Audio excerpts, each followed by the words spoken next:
Olá pessoal, me chamo Valquíria e faço parte do grupo Mentes Literárias aqui no canal Veracruz. E no vídeo de hoje irei falar sobre o conteúdo da relação de viagem anônima. O narrador anônimo da relação de viagem começa a narrativa contando que o rei Dom Manuel enviou uma armada de 9 naus em direção à Índia, sendo 10 naus destinadas para Calicut e as outras 2 para Safala, tendo em vista estabelecer relações comerciais com os mercadores daqueles lugares.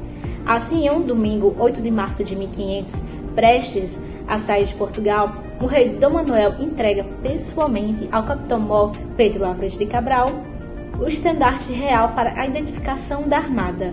A partir daí, o narrador anônimo vai discorrer sumariamente sobre os lugares que passaram, sobre o desgarramento de uma das naus após a passagem por Cabo Verde e, depois de vários dias, o avistamento de terras.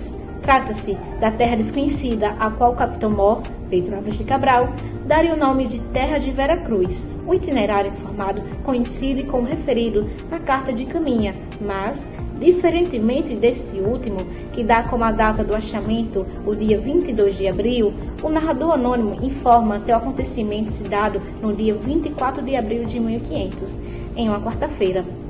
À primeira vista, notaram na terra havia muitas árvores e nas praias um grupo de pessoas. Pararam então próximo ao rio e a partir daí o relator vai tecendo suas primeiras impressões sobre os indígenas, seus cabelos compridos e sua pele parda, sobre a nudez dos nativos que traziam as vergonhas de fora e carregavam consigo arcos e flechas, sobre como eles tinham os rostos pintados de vermelho, de preto, branco e azul, e no lábio inferior possuíam furos com um osso. No dia seguinte, eles estavam passando pela costa à procura de um porto para ancorar, quando avistaram índios pescando. Curiosos, eles pegaram 2 e o levaram para passar a noite no navio, dando-lhes roupas. Ele conta que, no dia 26 de abril, o capitão-mor mandou armar uma tenda na praia para uma missa. Os indígenas ficaram ao redor do altar ouvindo. Como se vê também na Carta de Caminha, o narrador anônimo fala da moradia dos indígenas, que eram feitas de madeira cobertas por palha e ramos de árvores, com colunas feitas de pau, equipadas com redes de algodão. O relator também descreve a fauna, sobre como os pássaros e papagaios eram bonitos e coloridos, ficando bastante admirado com as belezas do Novo Mundo. Além disso, ele deixa bem claro que ficou impressionado com a diversidade de peixes que encontrou, de certos animais marinhos, semelhantes a porcos, sobre itens de alimentação indígena, incluindo o inhame, que ele compara ao pão europeu. Ao contrário do relato de Caminha, a narração do tripulante anônima sobre o achamento da terra desconhecida é bem sumária e, no geral, endossa os acontecimentos descritos na Carta de Caminha, com a diferença de um ou outro detalhe. Ainda no que se refere a isso, ele conta que, passados 6 dias nas terras recém-descobertas, um navio que acompanhava a frota é enviado a Portugal com um carregamento de madeira e com cartas relatando o achamento da terra. Nesse mesmo dia, precisamente 2 de maio, as 12 naus da esquadra seguem em direção a Cabo da Boa Esperança, deixando 2 degradados portugueses com os nativos do lugar. Como caminha, ele conta como os prisioneiros ficaram chorosos, sendo consolados pelos índios. A partir daí, ele descreve a ida até a costa africana, trajeto esse cheio de empecilhos. Conta sobre a aparição de um cometa que os acompanhou por 8 ou 10 noites, sobre um tufão que ocasionou a perda de 4 naus e a dispersão das naus restantes.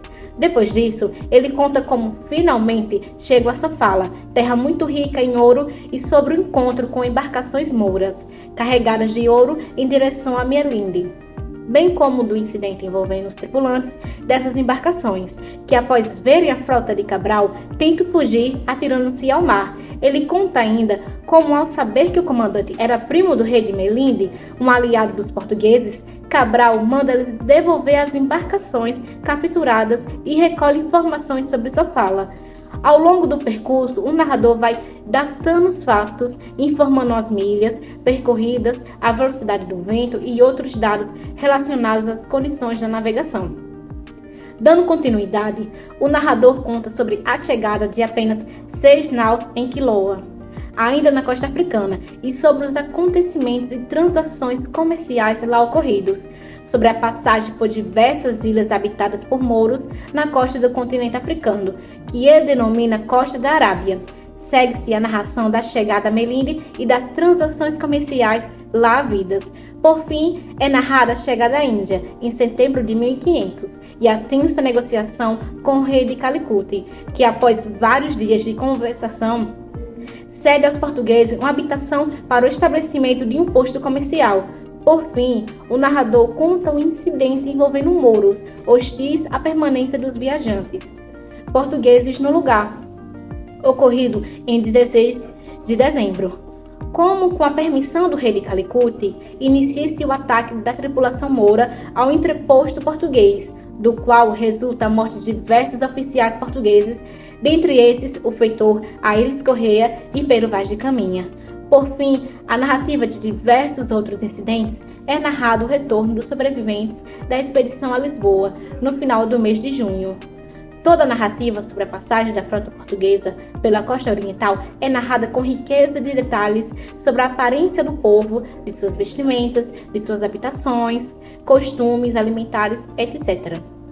Os outros capítulos são dedicados a informações sobre a cultura comercial de Calicut, tais como a moeda e as medidas usadas e a origem dessas especiarias comercializadas. A relação de viagem não é um diário nem uma carta, trata-se de um gênero afim, mas com características próprias. Vê a parte referente aos gêneros carta, diário e relato de viagem. Bom, pessoal, é isso. Espero que vocês tenham gostado. Curtem, comentem e compartilhem. É isso.